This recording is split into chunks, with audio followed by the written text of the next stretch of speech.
മുഅ്മിനീങ്ങൾക്ക് അല്ലാഹുവിന്റെ റസൂല് റഊഫാണ്, റഹീമാണ്. റഹീം, ബിസ്മില്ലാഹിർ റഹ്മാനിർ റഹീം എന്ന റഹീം എന്ന പേര് നമ്മൾ അല്ലാഹുവിന് നമ്മൾ ഉപയോഗിച്ചിട്ടുണ്ട്, ഖുർആൻ ഉപയോഗിച്ചിട്ടുണ്ട്. അതേ പേര് റസൂലുള്ളാഹിക്ക് ഉപയോഗിക്കുന്നു. കാരണം അല്ലാഹുവിന്റെ റസൂലിന്റെ റഹ്മത്താണ് ഈ പ്രപഞ്ചത്തിലുള്ള സർവ്വ അനുഗ്രഹങ്ങളും. നമ്മൾ മനസ്സിലാക്കണം. അല്ലാഹു തആല റഹ്മത്തിനെ മൊത്തം ഓഹരി വെച്ച് അതിൽ 100 ഓഹരി വെച്ചാൽ മഹാന്മാരായ പണ്ഡിതന്മാർ വിശദീകരിക്കുന്നു. അഷ്റഫുൽ ഖൽഖ് മുഹമ്മദുർ റസൂലുള്ളാഹി. നിങ്ങളൊക്കെ സ്വലാത്തിലൂടെ അല്ലാഹു നമ്മുടെ മജ്ലിസ് കബൂൽ ചെയ്യട്ടെ. അഷ്റഫുൽ ഖൽഖ് മുഹമ്മദുർ റസൂലുള്ളാഹി അല്ലാഹുവിന്റെ റസൂലിന്റെ റഹ്മത്തിനെ മൊത്തം അല്ലാഹു സൃഷ്ടികൾക്ക് കൊടുത്ത റഹ്മത്തിനെ 100 ഓഹരി വെച്ചാൽ അതിൽ ഒറ്റ ഓഹരി മാത്രമാണ് സർവ്വ സൃഷ്ടികൾക്കും കൊടുത്തത്.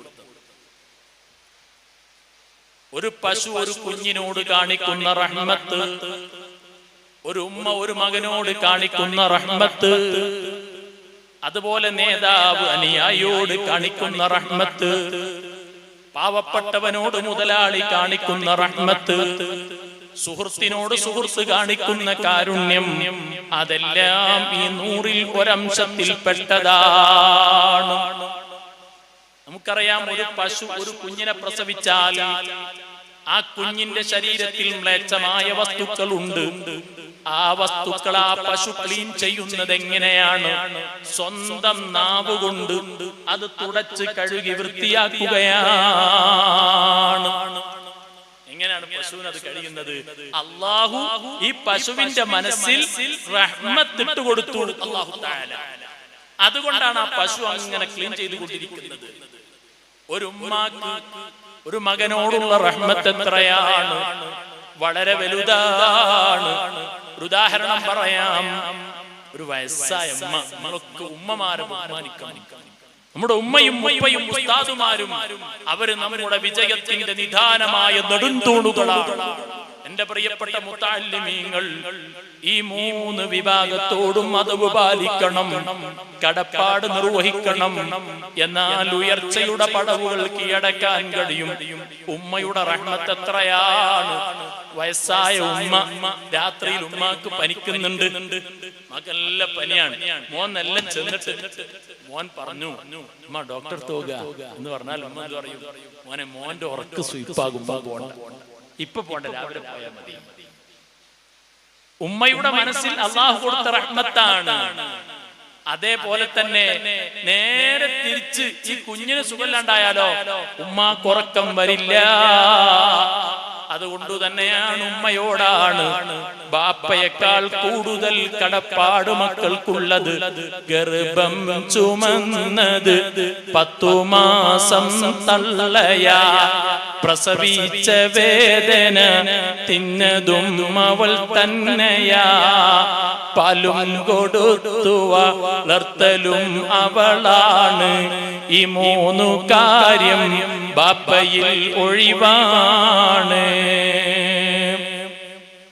ഈ 3 കാര്യം ഉമ്മ മകന് വേണ്ടി ചെയ്യുന്നത് ഉമ്മയുടെ മനസ്സിൽ അല്ലാഹു കൊടുത്ത റഹ്മത്ത് കൊണ്ടാണ്.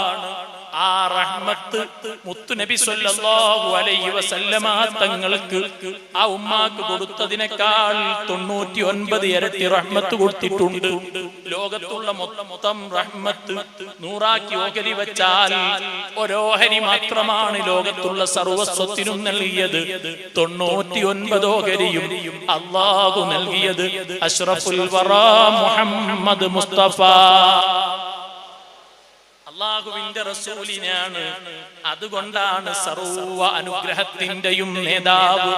വൈതു വൈസിൻ വൗസു അല മിൻ റിയാസുൽ അസ്ഫിയാ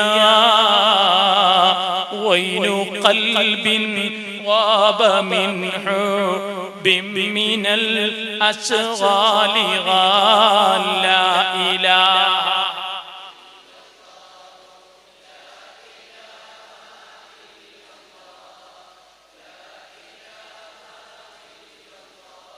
മുഹമ്മദുർ റസൂലുള്ളാഹ്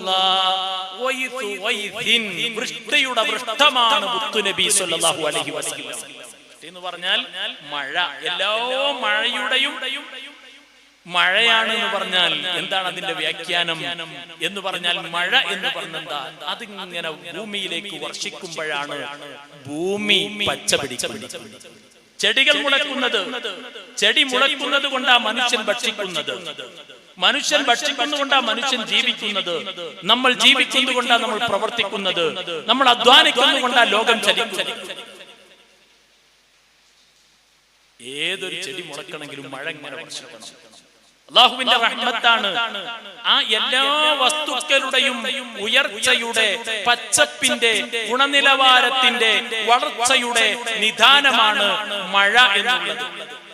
എന്നാൽ ആ മഴയോട് ഉപമിച്ചുകൊണ്ട് അനുഗ്രഹങ്ങളെ മൊത്തം മഴയോട് ഉപമിച്ച് കവി പറയുന്നു, ഈ സർവ്വ അനുഗ്രഹങ്ങൾക്കും ഉള്ള ഒരു വൃഷ്ടി, ഒരു മഴയാണ് അഷ്റഫുൽ ഖൽഖ് മുഹമ്മദ് റസൂലുള്ളാഹി സ്വല്ലല്ലാഹു അലൈഹി വസല്ലം. എല്ലാ സൃഷ്ടികൾക്കും റസൂലുള്ളാഹി റഹ്മത്താണ്. നമ്മൾ മനസ്സിലാക്കണം, മനുഷ്യന് മാത്രമല്ല ജന്തുജാലങ്ങൾക്കും പക്ഷിലതാദികൾക്കും, കല്ലും വൃക്ഷവും പക്ഷിലതാദികളും സർവസ്വവും ഒരു നേതാവിന്റെ മുന്നിൽ പഞ്ചപുച്ഛമടക്കി അംഗീകരിച്ചിട്ടുണ്ടെങ്കിൽ അത് ലോകഗുരു മുഹമ്മദുർ റസൂലുള്ളാഹി, അഷ്റഫുൽ ഖൽഖ് മുഹമ്മദുർ റസൂലുള്ളാഹി, ആ തിരുനബിയാണ്. നമ്മൾ ഇങ്ങനെ പറയുമ്പോൾ നമ്മൾ മനസ്സിലാക്കണം, മനുഷ്യന്മാരുടെ മാത്രം ലീഡർ അല്ല അല്ലാഹുവിന്റെ റസൂൽ. എല്ലാ വസ്തുക്കളുടെയും ലീഡർ എന്ന് പറയും, നേതാവ് എന്ന് പറയും. അങ്ങനെ നേതാവണം എങ്കിൽ ആ നേതൃത്വത്തെ എല്ലാ വസ്തുവും അംഗീകരിക്കണം. അവിടെ നമ്മൾ മനസ്സിലാക്കേണ്ടത്, അല്ലാഹുവിന്റെ റസൂലിന്റെ നേതൃത്വം അംഗീകരിക്കാത്ത ഒരു വസ്തുവും ഇല്ല, എല്ലാം അംഗീകരിച്ചിട്ടുണ്ട്. നേതാവാണെങ്കിൽ തന്റെ കീഴിലുള്ള അനുയായികളുടെ പ്രശ്നങ്ങളിൽ ഇടപെടണം, പരിഹരിച്ചു കൊടുക്കണം. അത് നേതൃമഹിമയാണ്, നേതൃത്വത്തിന്റെ പകിട്ടാണ്, പവറാണ്. അല്ലാഹുവിന്റെ റസൂൽ എല്ലാ വസ്തുക്കളുടെ വിഷയത്തിലും ഇടപെടുന്നു, പരിഹരിക്കുന്നു. ഇത് കേവലം അവകാശവാദമല്ല. മനുഷ്യരുടെ പ്രശ്നങ്ങൾ സർവസ്വത്തിലും അഷ്റഫുൽ വറാ മുഹമ്മദുർ റസൂലുള്ളാഹി തിരുനബി ഇടപെടുന്നു. ഒരിക്കൽ ഒരു മാൻപേട അല്ലാഹുവിന്റെ റസൂലിനോട് പ്രശ്നം പറഞ്ഞ സംഭവം കാണാം. അല്ലാഹുവിന്റെ റസൂലും സ്വഹാബത്തും നടന്നു വരികയാണ്. നടന്നു വരുമ്പോഴൊരു മാൻപേടയുണ്ട്, ഒരു മരത്തിന്റെ ചുവട്ടിൽ അതിനെ കെട്ടിയിട്ടിരിക്കുന്നു. റസൂലുള്ളാഹി മെല്ലെ മാൻപേടയിലേക്ക് പോയി. സ്വഹാബത്ത് ഇങ്ങനെ നോക്കിയപ്പോഴ് ഈ മാൻപേട എന്തോ റസൂലുള്ളാഹിനോട് സംസാരിക്കുന്ന പോലെ, തിരുനബി തിരിച്ചിങ്ങനെ എന്തോ പറയുന്ന പോലെ. അല്പം കഴിഞ്ഞപ്പോൾ അല്ലാഹുവിന്റെ റസൂൽ പറഞ്ഞു, ഈ മാൻപേട എന്നോട് വിഷയത്തിൽ ഒരു റെക്കമെൻഡിന് ആവശ്യപ്പെട്ടു. എന്താണ്?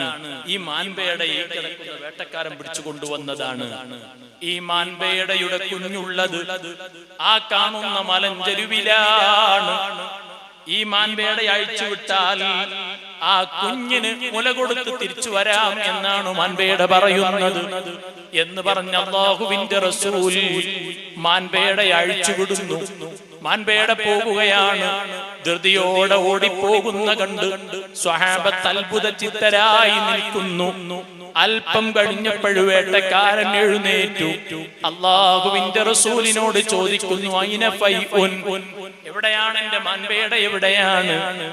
ഉടനെ അവിടുന്ന് റസൂലുള്ളാഹി പറയുന്നു, അല്പം കഴിയുമ്പോൾ നിന്റെ മാൻപേട തിരിച്ചു വരും. ഈ കാണുന്ന മലഞ്ചെരുവിൽ പോയി അതിന്റെ കുഞ്ഞിന് മുല കൊടുത്തുകൊണ്ട് പാല് കൊടുത്തു ഉടനെ തിരിച്ചു വരും. പറഞ്ഞ പോലെ സ്വഹാബത്ത് ഇങ്ങനെ നോക്കി നിൽക്കുമ്പോൾ മാൻപേട മടങ്ങി വരികയാണ്. ഇലാ ഹദ്റത്തി റസൂലില്ലാഹ്, അല്ലാഹുവിന്റെ റസൂലിന്റെ മുന്നിൽ വന്ന് അത് തിരുനബിയുടെ കാൽപാദത്തിലേക്ക് ശിരസ് വെച്ച് താഴ്മയോടെ മുത്തുനബിയുടെ മുന്നിൽ നിൽക്കുകയാണ്.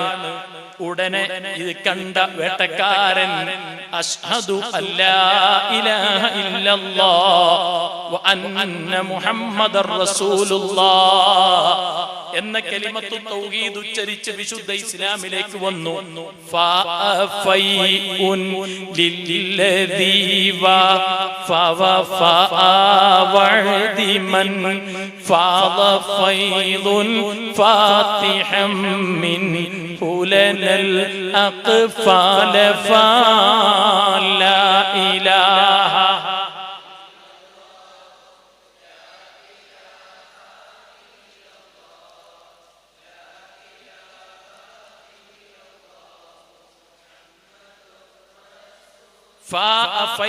മാൻപേട മടങ്ങി വന്നു ലില്ലദീ ഒരു തിരുദൂതരോടുള്ള കരാറിനെ പൂർത്തീകരിക്കാൻ വേണ്ടി. ആരാണ് ആ തിരുദൂതര്?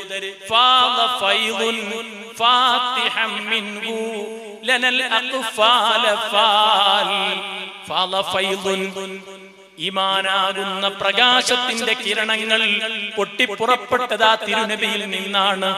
ആ ഈമാനിന്റെ കിരണങ്ങളാണ് വിശ്വാസി സമൂഹത്തിന്റെ മനതലങ്ങളിൽ വിപ്ലവം തീർത്തത്.